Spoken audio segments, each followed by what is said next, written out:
Hi, guys. Welcome to Real Food Recovery. We have a special guest here that I think you're really going to enjoy, and that is Kailey. And she is the creator behind Joy Makers Project. While Kailey isn't coming from the recovery world, her mission deeply aligns with something we believe is crucial in healing, and that is the return of joy. Because let's be honest, when we're healing from years of numbness, restriction, or emotional eating, joy often feels like the last thing on the list. Kaylee's work is all about helping people rediscover delight, creativity, and lightness in their daily lives. So today we're going to explore a little more about what joy really is. Why do we lose it? And how can we gently welcome it back, even in the middle of a healing journey from the effects of ultra processed food? So, I'm going to tell a little bit more about Kailey. She spends her life and built her own organization surrounding the concept of spreading joy to people, one action at a time, whether that may be empowering others to spread joy through random acts of kindness throughout communities, or training individuals and teams on building more joy amongst themselves and others. She is committed to making a transformative impact on this world, which I love. Kailey holds a master's degree in clinical social work, licensed as a clinical mental health therapist. She's currently based in Holland, Michigan, and Kailey also currently facilitates group training online and in person for teams seeking to develop brain and rational skills guaranteed to increase individuals' capacities for greater joy within themselves and existing relationships. So, welcome, welcome, welcome, Kailey. We are so excited to have you and talk about the concept of joy. So let's start out with a question about joy specifically, because as we know, people have different concepts of different things. We all come from different places, different backgrounds, different experiences in our life, which influence our thought patterns.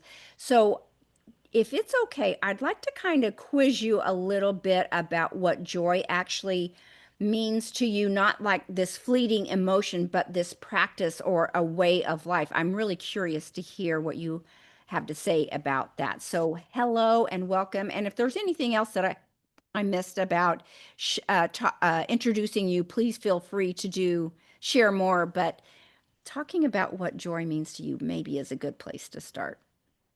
Paige, thank you so much. That was such a sweet introduction, and I'm really honored to be here today. This is one of my favorite things is just getting to share about what I'm passionate about Right. and in the hopes that it brings that to others and that like literally that it spreads joy to others too. Right.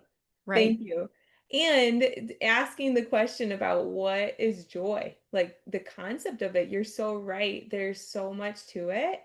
And for a long time, I thought that it was just almost like this feeling that you had and Right. almost like euphoria. There's something about it. But Mm-hmm. a few years ago, I met someone named Chris Corsi, and he gave me a definition that changed my life forever. And he said something along the lines of joy is the knowing or the sense that someone is glad to be with you. Oh, The I sparkle. love that. Yeah, I know, me too. It's like the sparkle in someone's eyes when you're looking at them and you can see the connection happening, but it's that sense, that feeling that someone or something is really glad to be with me right now. And that's what I would say joy is. And I would love to dive into more of that with you, Paige, because there's so Yeah. much to I'm like on the edge of my seat with that because it. I'm busy making a list of who would be happy to see me. Yeah. Who lights up when I walk in the room? Hmm. Exactly. That's what you want. Actually, once you know, once you see it, you can't unsee it. Yeah. You actually, like even when we joined on today, I could see the joy in your eyes. Oh, thank you. Yes, I was very happy to see you. And I will say that my grandchildren light up when they see me and run to me, and wrap their arms around me. That I know they're feeling joy, but actually I'm the one that feels so much joy to see the spark in their eye. I Well, love and the thing that. about it is the sparkle in people's eyes is contagious. And so you can actually experience joy through someone having a sparkle in their eye, glad Yeah, to see you. But then that also bounces and reflects right back to the other person because it's contagious. I agree with that. It's like something in your brain turns on and lights up when there's this knowing that there's a relational connection happening right now, and it's a positive one. This person's glad to see me because the brain wants to feel safe. The brain wants to feel seen, it wants to Yep. feel taken care of, and so we can really share that joy through even just our facial expressions and showing up. Oh, I agree. You hit on those core human needs of being Yep. seen, heard, and understood. So that's hitting that. And don't you think the opposite is true with like negativity? That Mhm. that's contagious as well. You can bring a glum face into a room and take the whole room down in one fell swoop. Truly, yeah, in one fell swoop. You're so right. And that might be an indicator of that person's joy levels are lower. And they need Hmm. some shoring up, or there's another term called relational circuits, and maybe that person's relational circuit has turned off. And that can be a little contagious too. If we're not Yeah. skilled or practicing growing our joy, it can be Hmm.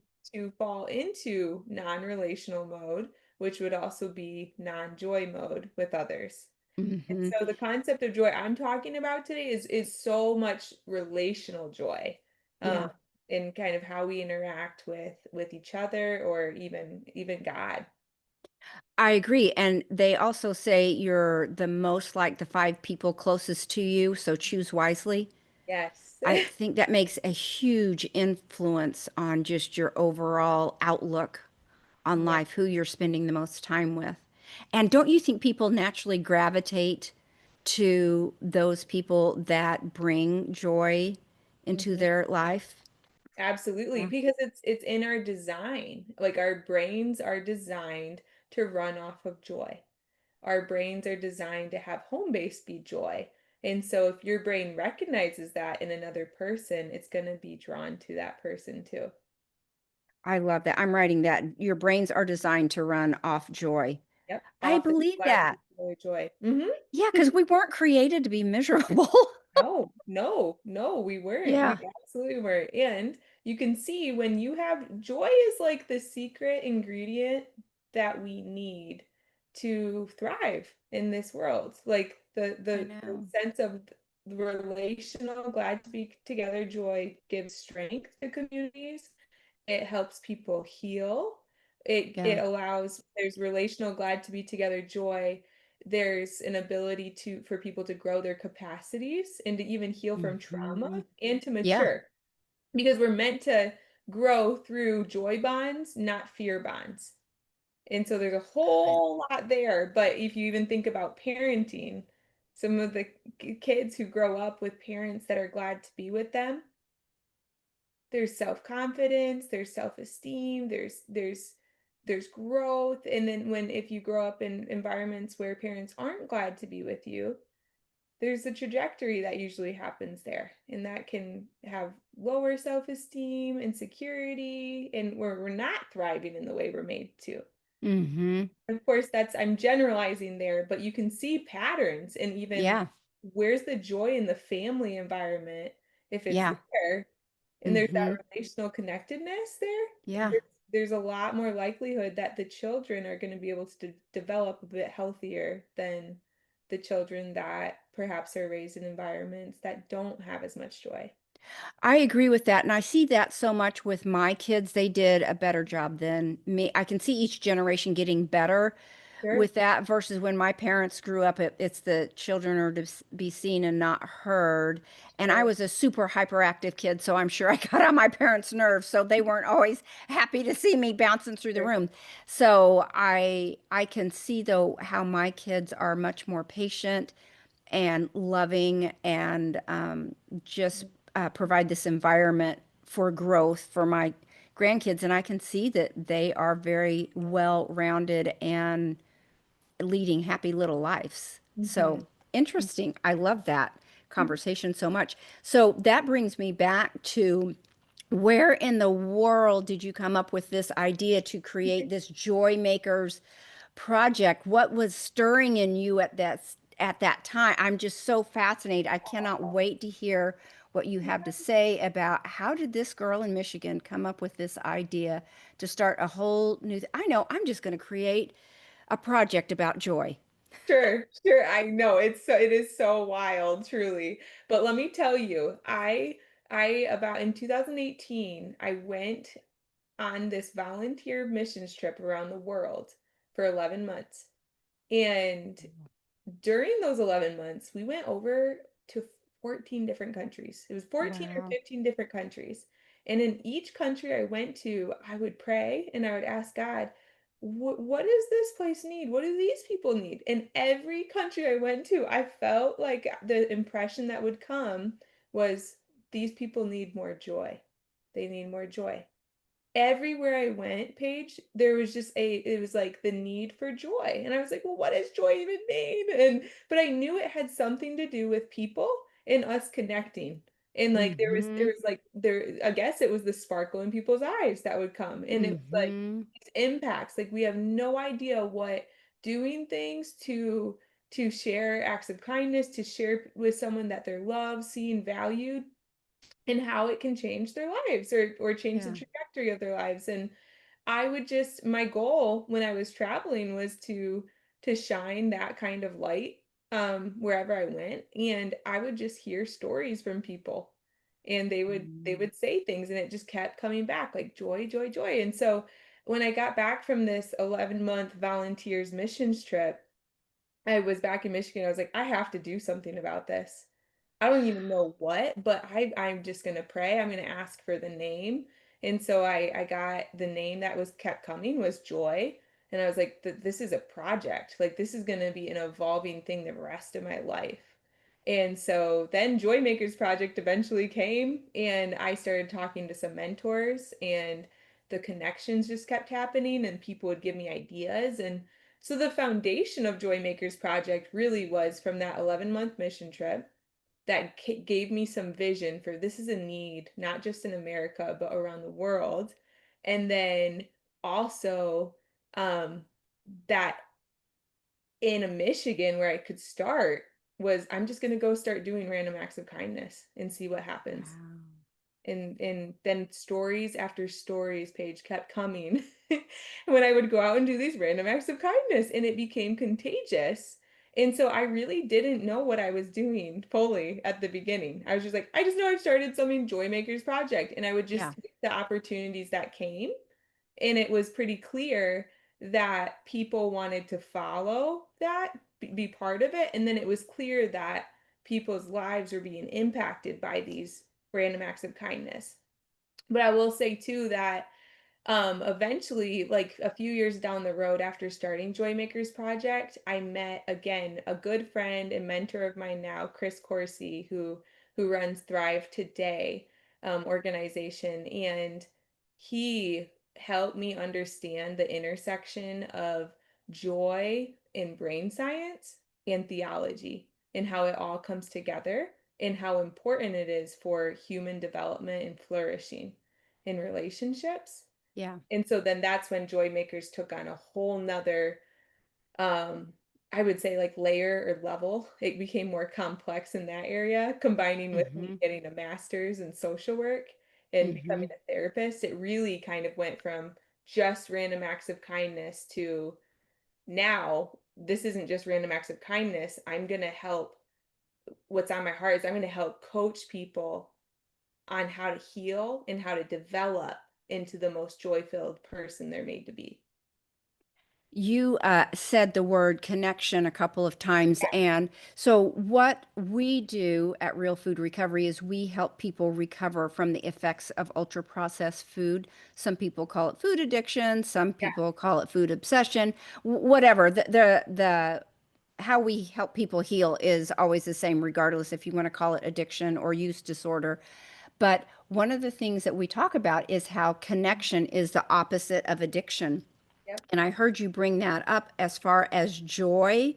And so it just, when you're connected, you have these beautiful oxytocin, some gentle dopamine, some endorphins going on. And so you're not trying to substitute substances to numb out any of these pains that are so painful. And Right. again, you're covering those basic human needs of feeling seen, heard, and understood. So it really is. I was just interested to hear you talk about how connection invites such joy in people's life, regardless of what they're dealing with, regardless of the circumstances. And it sounds like you've had a lot of experiences with a lot of people. Are there anything that has surprised you, what you've learned about people through this process of helping them access more joy? Yeah, that's such a good question, Paige. Thanks for asking that. Yeah, there's been so many things that have surprised me. I mean, just the reality that joy is a simple yet such profound concept and need. Like when people are like, "Really, you're spreading joy?" And it's like, "Yeah." For a You know? living? Right, yeah, it's like, yeah, but this is actually really profound, and so Yeah, what surprised me is the more I learn about the brain and the design of the brain, the more I realize how necessary having greater joy in one's life is for them to truly hmm, flourish, and yeah, I will even use like some friendships that I've had where they don't have maybe a person doesn't have any friends or maybe only has one, but then we start spending more time together and they hmm, getting around more glad to be togetherness. And then you just watch this person's capacity grow and what they're able to hmm, endure, what they're able to withstand, and even the way they see themselves. yeah, It's like joy is energizing for yeah, people. Um, totally. so in when it comes to addiction and recovery, a lot of times I'm still learning all of this, but I've noticed that with addiction and recovery stuff, sometimes it's we're trying to fill the voids of where we're not experiencing joy or where we have Right. attachment pain, the Hmm. loss of something that you love or you wish you could be close to.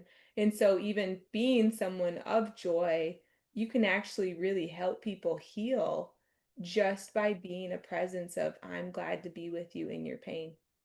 Like, I love that. It's like yoking yourself to someone else where it divides the weight yeah, and just knowing that there's someone else there.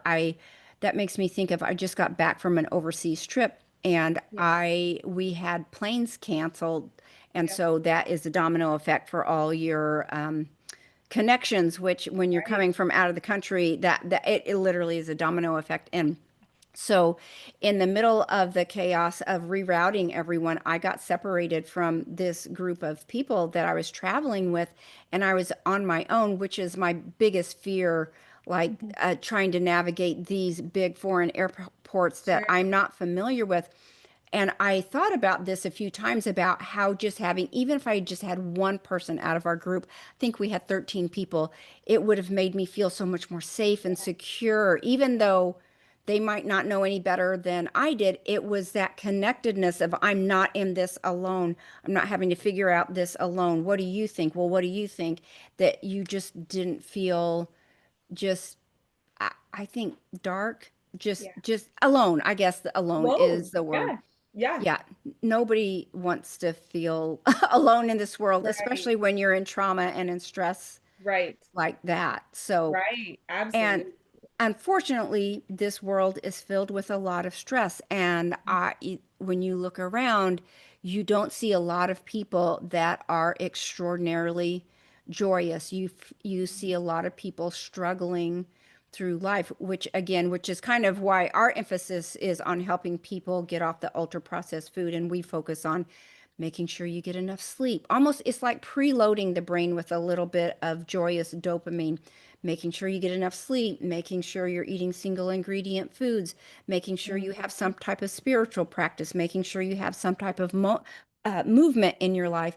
And so when you're working with people, I'm sure you have to go over some things that invite joy and help people understand here's what it takes to have a little bit of joy in your life. So, when you're working with people, what are some of the everyday practices that you help people understand that might spark a little more joy in their life, even if they're feeling a little grumpy and down Yep. that day? And what's so interesting is you're trying to help them with joy, and probably people that are struggling, the last thing they want to do is whatever recommendations you have, Sure. because it's hard No. to get motivated to do that when you're so far down.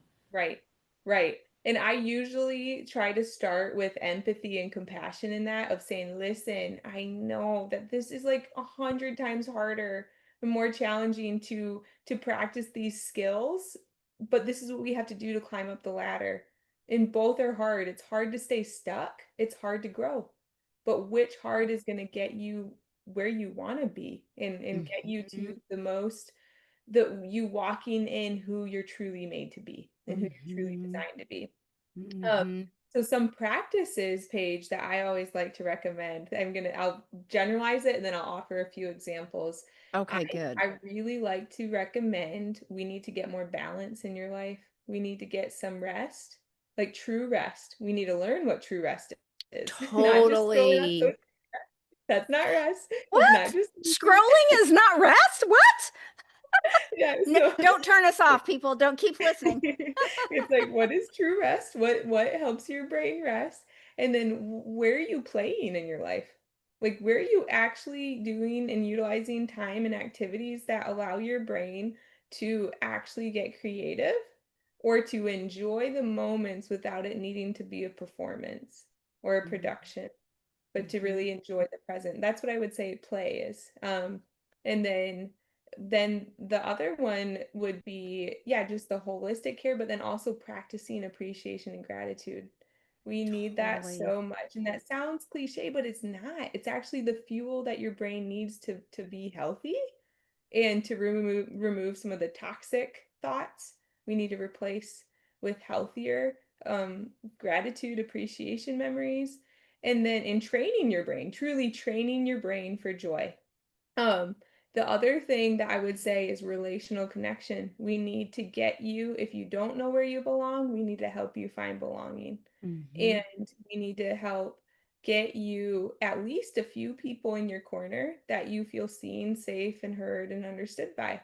Because mhm. those are the people that are also going to help bridge some of the glad to be together joy in your life. And you need Yeah, that to be able to grow and recover from life's yeah, hardships. yeah. So I'd be happy to share a couple practices, like Oh, if sure, that's helpful at all. sure, sure. One rhythm that I have and I recommend to people in the mornings is when you wake up, I know it might sound silly, but tell yourself out loud, it's going to be a good day. You're setting your brain Mm, up to think and look for the good stuff.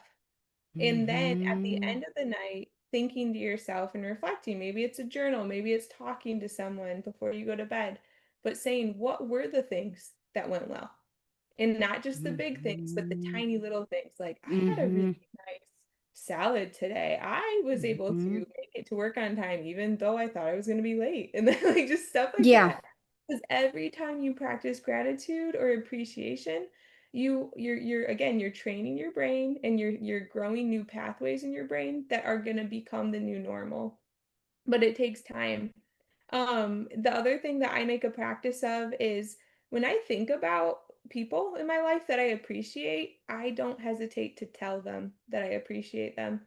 So I'll send a person a text, I'll give them a call, or I'll write a note, make a little gift or something. And not only is that helping to build up that person's joy so that they can experience it, but it's helping me to train my brain for joy too.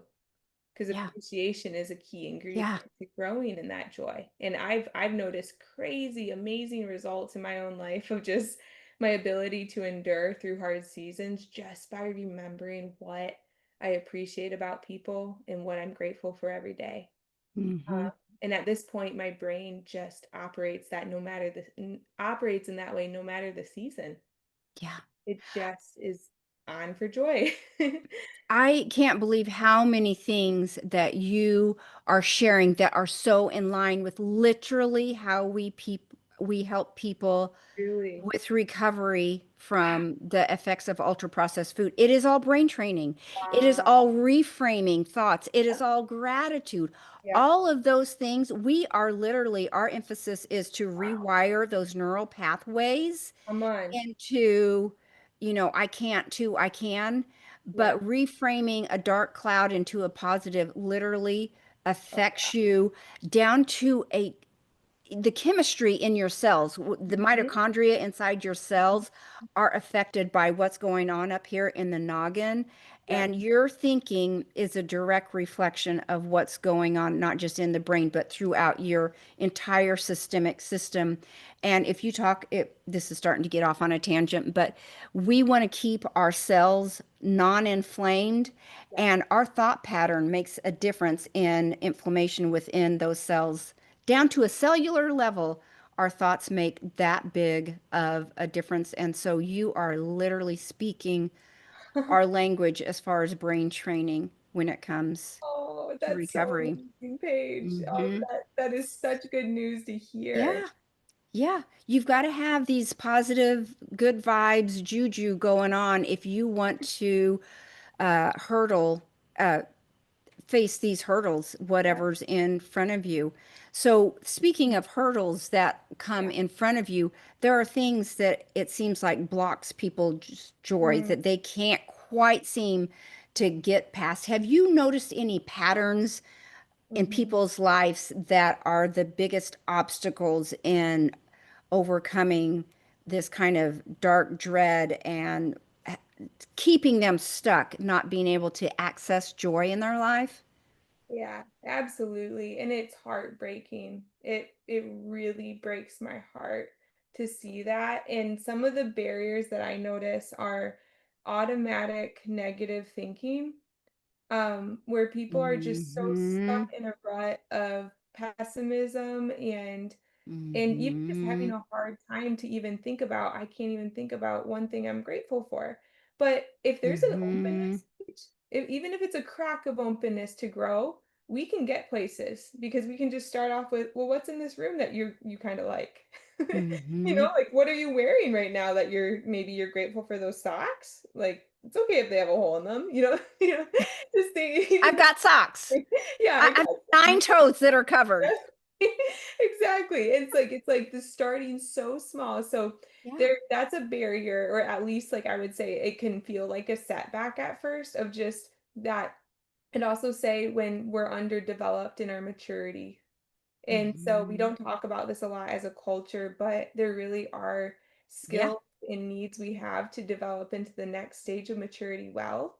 And so if we're an adult physically and we have adult-like responsibilities, but we are emotionally and relationally about at a 7-year-old's maturity level, that's going to be a barrier to experiencing true joy because you might be Hmm. feeling more overwhelmed with responsibilities than having the capacity to enjoy what's laid before you. So that's another thing. And then I would say loneliness and isolation is a Yeah. barrier because That's yeah, tough. yeah, we really need the belonging. We need the glad to be together joy with others. And so that is a huge need too, everywhere, not just in Hmm. the US, but across the span of like people are craving to actually be known. But to be known, Yeah. we really need to belong. And Yeah. we need to create communities that know how to help each other belong somewhere. Hmm. You mentioned emotional immaturity and people like that are operating from a 7-year-old Yeah. level. Have you ever heard that people become emotionally stunted at whatever age some major trauma happened, that they don't Yes. develop more? Yeah. And so that's difficult when you're working with those types of people that you're in an adult environment, that you're working with other adults, and but they're operating at Yeah. this infantile emotional level, and it's very difficult to have. Painful. Yeah. Yeah, yeah, it's almost painful to be around them and try and rationalize with them. As I said, I just was on this trip that was overseas, makes it a little more difficult. And it was interesting to see the reactions of some of the people just completely coming unglued, Right. angry, hostile versus the others that jumped in. Okay, what are we going to do next? Let's Yep. go get in this line or let's call this number. So it was interesting to see the major dichotomy between how people handled that situation. And it was almost kind of a fun game to sit back and watch how these people are either unraveling or just gravitating towards solution. But Sure. once those people started unraveling, it was very difficult to ever reel them Yeah. back in. And you notice through the whole trip Ah, that there is some signals of their negativity that sadly just followed them and just seemed to be grumpy seemed to be their first go-to emotion. yes. And that's part of the importance of joy and this glad to be togetherness, because with joy, that's the ingredient you need to mature. Like you need relationships that have joy with you, that are also more mature than you, to help you grow. Because Mm-hmm. our minds work, we emulate those around us. We want to learn from a Mm-hmm. bigger, more mature mind. And Mm-hmm. so that, I love the just what you're bringing up. It's like you're point blank period right there, Paige. You're just showing a really important example of Yeah. maybe some maturity gaps, and also the need of, like, this is why we need more joy, Yeah. so that we can operate in who we're made to be in all the situations. Right. And you know how we were talking about the contagiousness of it. Let's Yeah. see. Do I want to go be with the grumpy guy Right. or do I want to go follow who's going to be my leader Right. in this? I'm like, I got to gravitate to the guy that's looking for decisions to get me out of this instead of just standing there complaining. Right. So that was interesting to put those points together. But also, you had talked about trauma a little bit. Do you feel when you're working with people with trauma, and we all have trauma, big T, little Right. t, but some level of trauma, do you feel like you have to address the trauma first before you Mm. can address the joy? That's a really, really good question, Paige.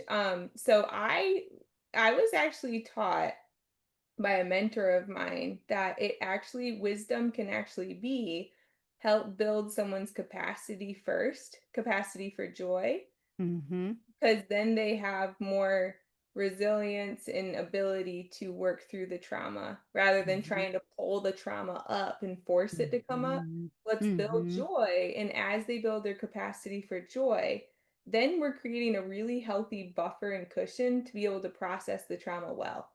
And Mm-hmm. so when it comes to clients, who are wanting to work through trauma, if they already know that they have the trauma, and they are ready to talk about it and they want to work through it, I'm like, yes, we absolutely can do that at your pace.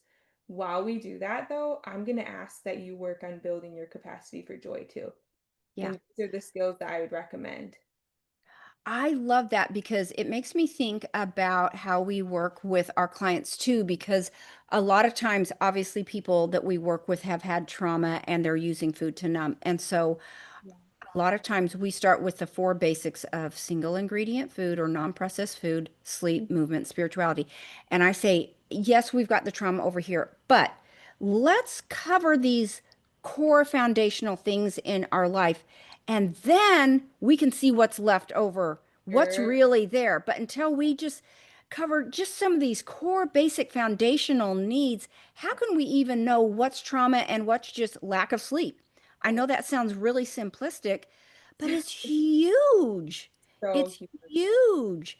So it doesn't always have to be extremely, extremely, extremely deep. Let's Mhm. just cover some surface level things to really uncover where we actually are Right. in our emotions, our physicality, our Right. mental status, all those things. Yeah, that's so good, Paige. And we want to be careful about not re-traumatizing someone by Yeah, asking them to bring up all this trauma. And right. if they don't have the capacity to withstand it or manage Hmm. the big emotions that come up from that, then that can be Hmm. detrimental too. Mhm. So joy again is the buffer. It's the cushion, it's the safety net that we need to be able to manage our pain well and to heal. Yeah. Do you believe that that's something, joy is something you can build more of, like a muscle, or does it require a certain environment to flourish? Or do you feel like people just come naturally wired with a preset joy level and you can reach that capacity and that's it? So you have a philosophy on any of that? That's such a good question. I want to say yes to all of it. So Mm-hmm. I would say environment is hugely important. Again, my mentor one time gave me a picture of a garden and was showing me like, joy, like the life we're meant to live is like a garden, but you need to have the right environment for that garden to flourish, and you need to put work into it for it to flourish. And Mm-hmm. so it's like the environment is super important. Like, who are the glad to be together relationships in your life? We need that. Um, and you can see the influences when it's not there, it's not that it's impossible, but I think it can be much more difficult to grow in that glad to be together joy unless Mm-hmm. you're connecting to what I would believe like God to be. Because Mm-hmm. really we're never alone, actually, if we believe that. And so there's a way to connect to like a higher power in receiving joy and growing joy that way. But most of the time, Mm-hmm. we're most comfortable connecting with human to human interaction, at least for starters. And so Yeah. there's that. And then I would also say, um, what was your, well, I'm blanking out on what your, I just wanted to know, can you build on it? I mean, do yes. you feel like we all have a baseline level and we can't move past there? Or do you think joy is something with somebody that kind of has a low level? Is there ability to raise that up? So much ability to raise that up. And I think it's limitless. Like, I don't think there's an end to how much joy you can grow in. And I'll use my life as an example. I used to be someone that was plagued with anxiety and Yeah. depression symptoms. And Mhm. even though I had some measures of joy, I didn't know how to maintain it when I would experience big emotions or big events in my life that were Mm-hmm. big for me to handle, honestly. Yeah. And so then when I started practicing these skills and just got really consistent with it, growing in my appreciation and gratitude, growing and connecting with people, growing and connecting with God, growing in play and rest and really having that sense of belonging, I watched myself transform, like, and people around me saw that happening, and I went from the girl who didn't know how to manage her big negative emotions to the woman that is now coaching people on how to recover from their upsets and how to recover from depression, anxiety, and live their most joy-filled lives possible. And so it is possible, and I will say if it can happen for me, it can happen for anyone. Yeah, I so believe that people that have like some type of a spiritual foundation, and we never push people about religion, that we're just saying some type of spiritual higher power, a place to go when life kicks you in the teeth versus substances, that when you have that practice, that you can experience joy and grief at the same time because life is going to kick you in the teeth. That's just a given, unfortunately. And so I don't know if you want to touch on that about how when we are really grieving for something, or like you mentioned, anxiety, burnout, just extreme stressful situations, about where does joy come in? Does it fit in there? Can it pull you out of there? Can they actually coexist at the same time? Yeah, it absolutely can coexist, Paige. I think the goal of adult maturity, emotionally and relationally, would be even when I experience anger, disgust, sadness, hopeless despair, shame, um, I still am able to return to joy and peace. I love that. And you can experience both, but it's like in how you manage it. And so that takes work, it takes time, and I would actually probably say my guess would be most adults actually don't have that skill mastered yet. Even Yeah. though it's in our design to have that skill mastered by the time we're an Mm-hmm. adult, And but there's thankfully there's wonderful practices and skills you can achieve and attain to make that a reality for your life. And Mm-hmm. and some of us in the reality is it's like the way we grow up, like the skills that our parents pass on, are kind of what we enter into with adulthood too. And Mm-hmm. so that's adulthood is a really good time to evaluate and assess where am I strong in? What skills did my parents give me that or caregivers give me that were really good that I needed? And where are the gaps? Where are the skills that maybe they didn't have so they couldn't pass on to me that I might need to grow in? A lot of times it's emotions. And learning how to Mm-hmm. regulate them in a way that allows you to maintain joy and peace while still feeling some of those Mm-hmm. feelings too. I love that. Have you ever, talking of that, about that with parents and influence and things like that, have you ever had anyone come to you like where the needle was pointed grumpy and they wanted to change? Have you ever seen someone transform that you've worked with where they, they just come out completely different people by the time Oh that my they were willing to lean into what you were saying and accept what you're saying and put it to the test and really practice it?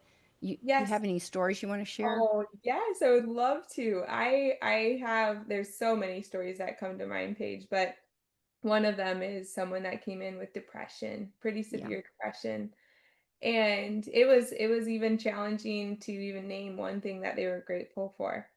And but we every week we kept at it, and even if it was just practicing in session, I would encourage them outside of it, but it was just a little too hard sometimes. And so we would do it in session.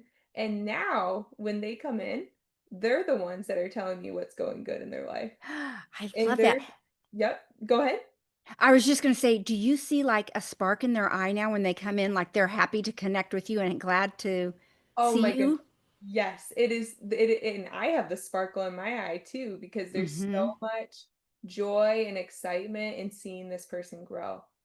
That's It so and cool. and I'm starting to hear of them starting to spread joy to others too. Oh, that get So, I goosebumps. yep, Goosebumps. it's so amazing, so cool. That's the pay it forward.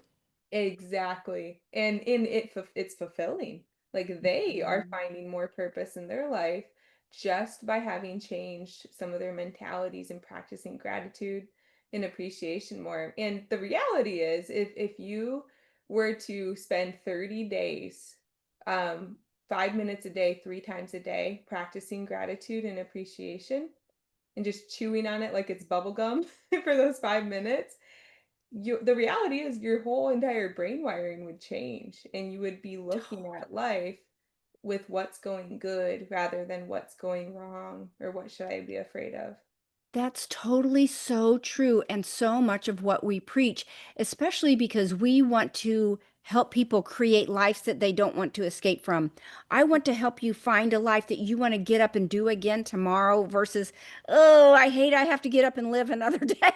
That's beautiful, Paige. I love that ambition you have for others. Yeah, yeah.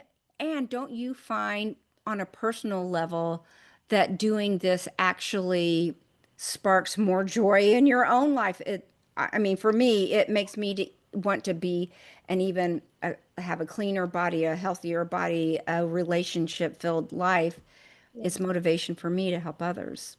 Absolutely. No, it's contagious and truly I feel that as much as I love to help people, and help them see them flourish, see them thrive into who they're made to be. I think by being able to give back in this way, it's only helped me grow into a more fuller version of myself, too. Yeah, right. Totally. Totally. It's a discovery phase for you.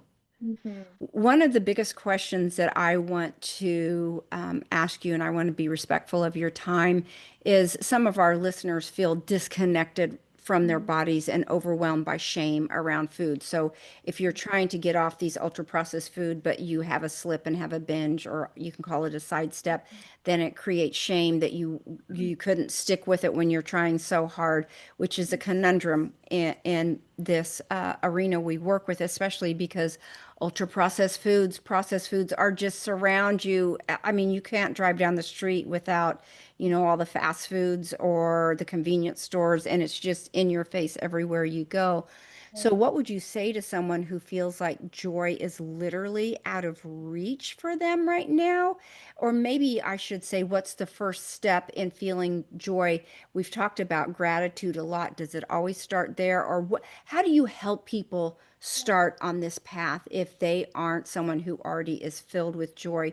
Where would they start so they don't feel overwhelmed, but maybe a spark of possibility in their life?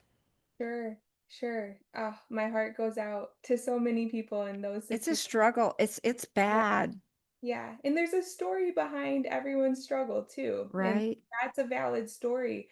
The what I would say is, regardless of what circumstance it exactly is, the mindset of learning how to be tender with your weaknesses is crucial to being able to do anything else beyond that.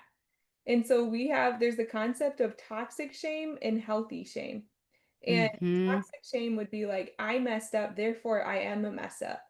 I failed, therefore I Mm-hmm. am a failure. Or healthy shame would be like, ooh, I overate or I ate beyond what I knew was well for me and healthy. And I'm not proud of that. And that is actually going to help me change in character and help me return to who I truly am. Because I'm someone who lives a balanced life, who grows in the self-control or discipline of the cravings. And Oh, yeah. just the mindset, I would say at first is like a foundational point. But then also when you're feeling shame, if you're in the moment, are you able to connect with someone that can be tender with your weakness too? And provide a sense of comfort, attunement, validation, and then also some hope of like, how can we do this together? Or how can I help support you moving forward? So connecting with someone is important. And then as far as like the practical joy practices, it's gonna be hard at first if your brain's not used to practicing appreciation and gratitude, but just starting somewhere, even if it's writing down 3 things in the morning or texting a friend, the 3 reasons why you're grateful when you're feeling shame or when you're feeling just some of those big negative emotions about the eating and where you're at. Even if you just text a friend and just say, "I'm feeling this way right now. I'm gonna Mm-hmm. practice, showing up differently in this moment. I'm just Mm-hmm. gonna text you a few things of what I'm grateful for." Sometimes we'll do Mm-hmm. that back and forth. I'll do that with friends of just say, "I'm feeling some big feelings right now. Can I just practice some gratitude with you?" And it Oh, I ends up love that. it bonds the 2 people together, or maybe you have Mm-hmm. 3 or group text, it helps bond each other together, it spreads joy, and it helps train your brain to remember the good stuff on the bad days too. Yeah, yeah. And I love it because it wasn't like some big dramatic thing. Right, Just, hey, I'm having some emotions and I'm going to practice some gratitude right. with you. And which also would probably help the other person as well. And I love how you emphasize the dichotomy between compassion and shame so much because Mhm. compassion leads to growth, shame leads to being stuck and moving backwards. It's never going to get us to where we want to be. So it's a useless emotion for progress, right? And compassion opens up the door for all kinds of opportunities for growth, which is why we focus on that so much. You've got to have compassion, which why we have this support group at Real Food Recovery. We have a support group because people that are trying to recover, you need support. And oftentimes it's a mirror that comes back to you of Mm, a loving place that sometimes it's difficult for you to get there. But if you have someone saying, look, man, you're living in a world that's designed to set people up to have these struggles, sure. it's very nice to help them move out of that place of shame when they're having an off moment. So I love that conversation. And we talked about this a little bit, but I want to get a stronger opinion from you on what would you tell someone who feels like they need to, I'm doing air quotes, fix themselves before they're allowed to enjoy life again.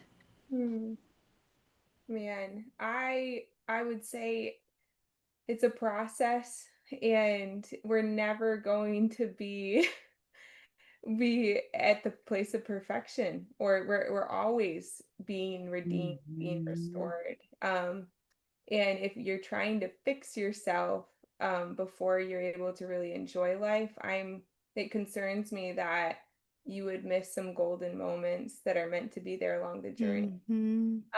And the reality is, the sooner that you start playing again, the sooner you start resting, the sooner you start practicing appreciation and gratitude and looking for belonging and in community, the sooner you're going to be able to experience that life that you're wanting. And it's going Yeah. to help you achieve your goals Mhm. in recovery and holistic health and weight loss and all that.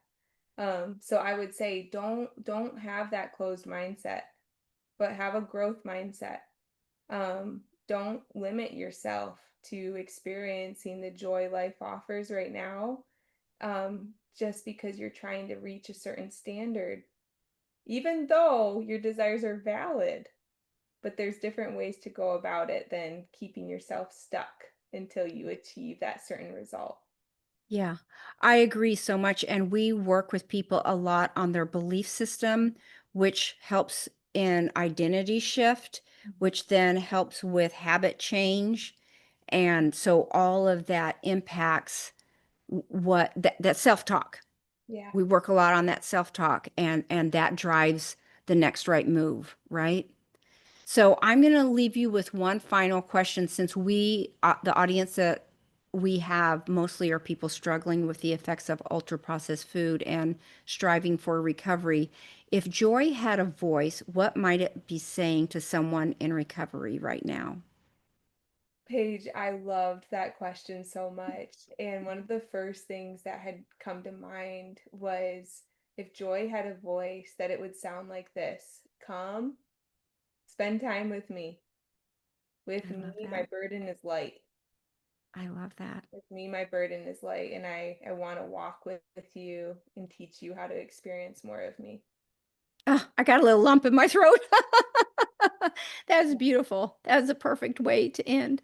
Do you want to finish by telling people more about where to find out more about you if they're seeking more joy in their life? Love to. I'd be honored. Yeah, you can definitely reach out to me over my website, joymakersproject.com. I'm also on social media, mainly on Instagram and Facebook. And so if Mhm. you'd like to follow, that would be amazing. I'd love to connect. And you can look, I have a lot of different resources on my website to help just, yeah, propel people along on their journeys. Yeah. But I'd always love an email or phone call, anything. I just want to be open and available for people as much as possible. Um, yeah, I'm just so glad and so thankful for this time, Paige. Yeah. And I have to tell you, I have to put a plug in for her Instagram that I follow Kaylee on Instagram. And if you want a guaranteed smile, follow her on Instagram because you will find yourself smiling without even realize that it's happening. So she does bring out the light in other people. So I can't thank you enough for being here. You've added an extra sparkle to my day. So I Oh, appreciate you so much. And we just want to tell everybody thank you for listening. And if you want to find out more about us, you can find us at realfoodrecovery4u.com. That's the number 4 and the letter U. Thanks, guys. We'll see you next time. Bye bye.